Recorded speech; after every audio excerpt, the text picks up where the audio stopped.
So this would be the problem right here. I just gave a little note at the end. So here it says solve this differential equation, because you're given a differential equation, and then you're given this information. So what is this? This is an extra piece of information that will help you to solve for C at the end of the problem. So this really is saying when x is 0, y is equal to 1. All right. We always start by rewriting y prime as dy over dx, or here it's dy over dt. So start with that, then multiply by dt. So I keep the dt and the dy in the numerator. There they are. And then here's the integral signs. So this is y squared over 2. The 2's cancel, so I just get y squared. And what is that? How am I going to do that? It's not u substitution. Right, it's integration by parts. And I'll let you just do it, but that's u equal t and dv equal e to the t dt. So I end up getting this plus the c. All right, so I've done the integral. Remember, put the c in right away.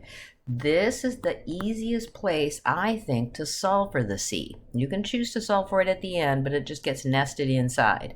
So at this point, I would use x equals 0 and y equal 1. So put in y equal 1. X equals 0, that's a 0 term. Putting in, t equals 0. T equals 0, I get negative 1 and plus a c. So I get c equal 2. So I put the 2 in. Then I finish solving by taking the square root of both sides. I'm leaving off the plus and minus when I'm taking the square root because when I plug in x equals 0, I should get y equal 1. So when I plug in t equals 0, I should get y equal positive 1, right? And so that should only work if there's a positive.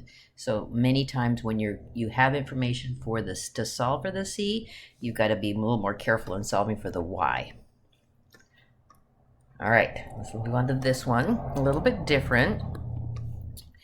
Find an equation for the curve. That's a way of saying find y. That goes through this point. Oh, an initial condition. Whose slope is this. How do we say slope? Oh yeah, that's y prime. So they're telling us find y with this initial condition where this is y prime. Okay, so y prime is y squared over x cubed.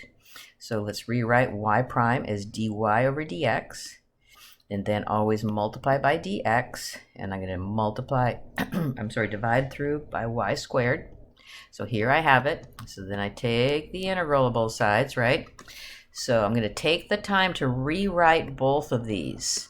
So y to the negative 2, x to the negative 3. Then I'm ready to integrate, increase the exponent, right? Add 1 to the exponent. Add 1 to the exponent, put the plus c, and then I'm going to suggest you just put those terms with the negative exponents in the denominators.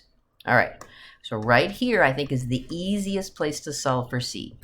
So I'm going to use my information. So this is a way of saying x is 1 and y is 1. So put in y is 1, put in x is 1. I get negative 1 equals negative 1/2 plus c. Solving for the c, I get 1/2. Okay, so I put the 1/2 in. So now really be careful. I'm solving for the y, right?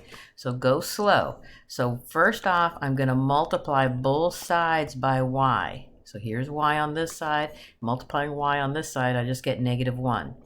Then I'm going to divide both sides by this quantity. So I get negative 1 divided by that big quantity. And then what I could do is I could make this a little nicer by multiplying top and bottom by 2x squared. So if I multiply top and bottom, excuse me, by 2x squared, I get negative 2x squared.